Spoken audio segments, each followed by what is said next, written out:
साल 1975 उत्तराखंड के पिथौरागढ़ जिले का छोटा सा गांव बडालू। सुबह का समय था। गांव के लोग रोज की तरह अपने अपने कामों में लगे हुए थे। तभी अचानक गांव में एक के बाद एक सरकारी गाड़ियां पहुंचने लगी। जिला प्रशासन के अधिकारी, पुलिस और सेना के जवान सीधे गांव के बीचों बीच जा रहे थे। कुछ ही मिनटों में पूरे गांव में हलचल मच गई। आखिर हुआ क्या है? हर किसी के मन में बस यही सवाल था। ये सभी अधिकारी गांव के एक रिटायर्ड फौजी गजेंद्र सिंह चंद के घर की तरफ जा रहे थे। गांव में हर कोई उन्हें ताऊ, चाचा, बड़े भाई की तरह सम्मान देता था। किसी को भी समझ नहीं आ रहा था कि इतने बड़े अधिकारी उनके घर क्यों जा रहे हैं। लेकिन इन सब से बेखबर गजेंद्र सिंह चंद अपने आंगन में बैठे गेहूं साफ कर रहे थे और रोज की तरह अपने कामों में लगे हुए थे। दोपहर होते होते गांव में एक और गाड़ी पहुंची।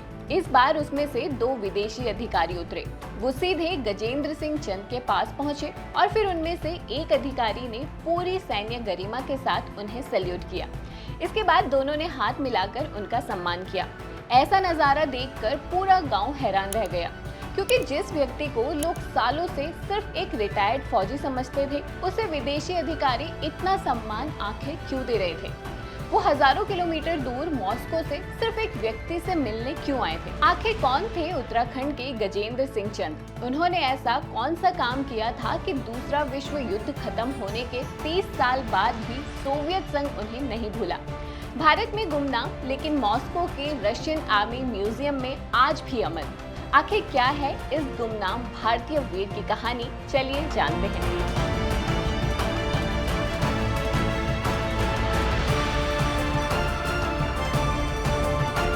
गजेंद्र सिंह की कहानी की शुरुआत होती है साल 1939 से, जब यूरोप में एक ऐसा नेता उभर चुका था जो सिर्फ अपने देश तक सीमित नहीं रहना चाहता था, वो पूरी दुनिया पर अपना दबदबा बनाना चाहता था और उसका नाम था एडोल्फ हिटलर। हिटलर ने अपनी शक्तियों से जर्मनी की सेना को इतना ताकतवर बना दिया कि उसने ऑस्ट्रेलिया और यूरोप के कई इलाकों पर अपना कब्जा कर लिया था। लेकिन 1 सितंबर 1939 को जर्मनी ने पोलैंड पर हमला कर दिया और यहीं से दूसरे विश्व युद्ध की शुरुआत हुई। कुछ ही दिनों बाद ब्रिटेन और फ्रांस ने भी जर्मनी के खिलाफ युद्ध का ऐलान कर दिया। धीरे धीरे ये लड़ाई पूरे यूरोप से निकलकर दुनिया के सबसे बड़े युद्ध में बदल गई और उस समय भारत आजाद भी नहीं था। उस दौर में भारत अंग्रेजों की गुलामी झेल रहा था, तो ऐसे में ब्रिटिश भारत भी अपने आप इस लड़ाई का हिस्सा बन गया और इस हिस्से में लाखों भारतीय सैनिकों को एशिया, अफ्रीका और यूरोप के अलग अलग मोर्चों पर भेजा गया और इन्हीं लाखों सैनिकों में शामिल थे गजेंद्र सिंह चंद। आज अगर हम उत्तराखंड के पिथौरागढ़ जिले में मौजूद गांव बडालू जाएं, तो शायद हमें अंदाजा भी नहीं होगा कि इसी गांव की मिट्टी में एक ऐसे वीर सपूत का जन्म हुआ था जिसकी बहादुरी की गूंज रूस तक गूंज रही है। इस भारतीय सैनिक का जन्म एक साधारण पहाड़ी परिवार में हुआ था। उस दौर में पहाड़ों का जीवन आसान नहीं था। लोग खेती, पशुपालन और छोटी मोटी मेहनत करके अपना घर चलाते थे। ठीक उसी तरह गजेंद्र सिंह का बचपन भी इन्हीं कठिन परिस्थितियों में बीता था। पहाड़ की कठिन जिंदगी ने उन्हें मेहनत, डटे रहना और कभी हार ना मानना सिखाया था। लेकिन उनके मन में बचपन से ही एक सपना था कि वो देश के लिए कुछ बड़ा करें, यानी देश की सेवा करें। और देखते ही देखते यही सपना उन्हें साल 1936 में ब्रिटिश भारतीय सेना की royal Indian army service corps तक ले गई। आखिरकार सेना में भर्ती होने के बाद उन्होंने कड़ी ट्रेनिंग ली और जल्द ही एक अनुशासित और भरोसेमंद सैनिक के रूप में अपनी पहचान बना ली। फौज के दौरान गजेंद्र सिंह को युद्ध पर भेज दिया गया, लेकिन उनका काम सिर्फ बंदूक लेकर सीधे लड़ाई लड़ना नहीं था, बल्कि उन्हें युद्ध की सबसे अहम जिम्मेदारियों में से एक सौंपी गई थी। दरअसल उनका काम था कि दुश्मन की गोलीबारी के बीच हथियार, गोला बारूद और जरूरी सैन्य सामान सुरक्षित तरीके से सोवियत सेना तक पहुंचाना। सुनने में ये काम आसान तो लग रहा था, लेकिन सच तो ये था कि अगर सप्लाई रुक जाती तो मोर्चे पर लड़ रही पूरी सेना मुश्किल में पड़ सकती थी। और गजेंद्र सिंह की यही जिम्मेदारी आगे चलकर उन्हें इतिहास के उन पन्नों तक ले गई जहां बहुत कम भारतीय सैनिकों का नाम दर्ज है। देश द्वितीय विश्व युद्ध के सबसे खतरनाक दौर में पहुंच चुका था। हर दिन हजारों सैनिक मारे जा रहे थे और हर मोर्चे के हालात लगातार बदल रहे थे। इसी दौरान गजेंद्र सिंह चंद को एक ऐसा मिशन सौंपा गया जो बेहद जोखिम भरा था। मशहूर रूसी लेखक लियोनिद मित्रोखिन ने अपनी किताब फ्रेंड्स ऑफ सोवियत यूनियन में इस घटना का पूरा जिक्र किया है।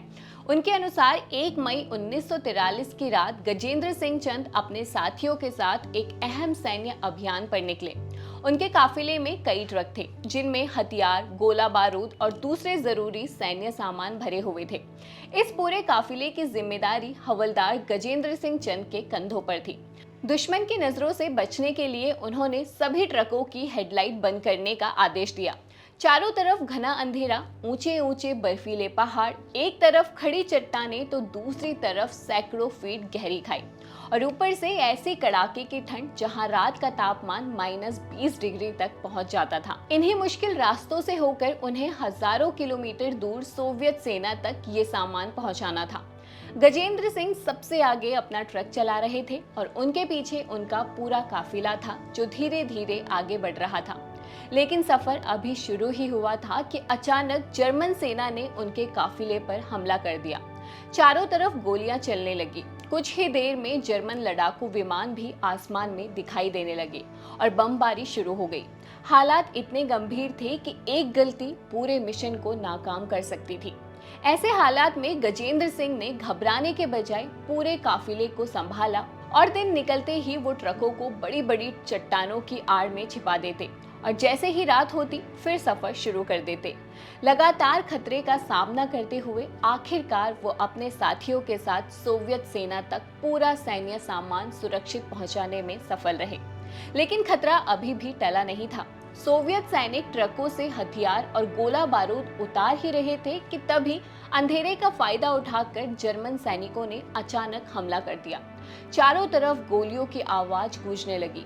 कुछ ही पलों में वहां अफरा तफरी मच गई और इसी दौरान एक जर्मन सैनिक गजेंद्र सिंह के बेहद करीब पहुंच गया और उसने अपनी संगीन से उनके शरीर में हमला कर दिया। हमला इतना बुरा था कि वो घायल हो गए और खून से लथपथ होकर जमीन में गिर पड़े। लेकिन उनके साथियों ने हिम्मत नहीं हारी।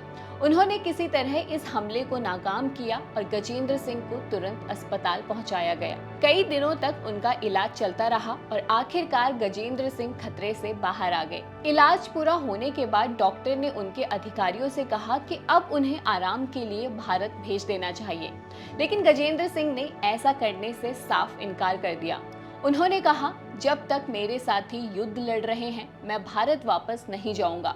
जैसे ही मैं ठीक हो जाऊं मुझे फिर से मोर्चे पर भेज दिया जाए। ये सुनकर उनके अधिकारी भी भावुक हो गए। पूरी तरह स्वस्थ होते ही गजेंद्र सिंह एक बार फिर उसी साहस और समर्पण के साथ अपने कर्तव्य पर लौट आए। उनकी इसी बहादुरी और अटूट हौसले से प्रभावित होकर सोवियत संघ ने उन्हें अपने प्रतिष्ठित वीरता सम्मान order of the red star से सम्मानित किया। ये सम्मान केवल उन सैनिकों को दिया जाता था जिन्होंने युद्ध के दौरान असाधारण साहस और वीरता का झंडा फहराया हो। यही वो पल था जब उत्तराखंड के एक साधारण पहाड़ी जवान का नाम सोवियत संघ के इतिहास में हमेशा के लिए दर्ज हो गया। लेकिन इतना बड़ा सम्मान मिलने के बाद भी आखिर गजेंद्र सिंह ने क्यों इसके बारे में कभी चर्चा नहीं की? आइए इस पर भी बात करते हैं।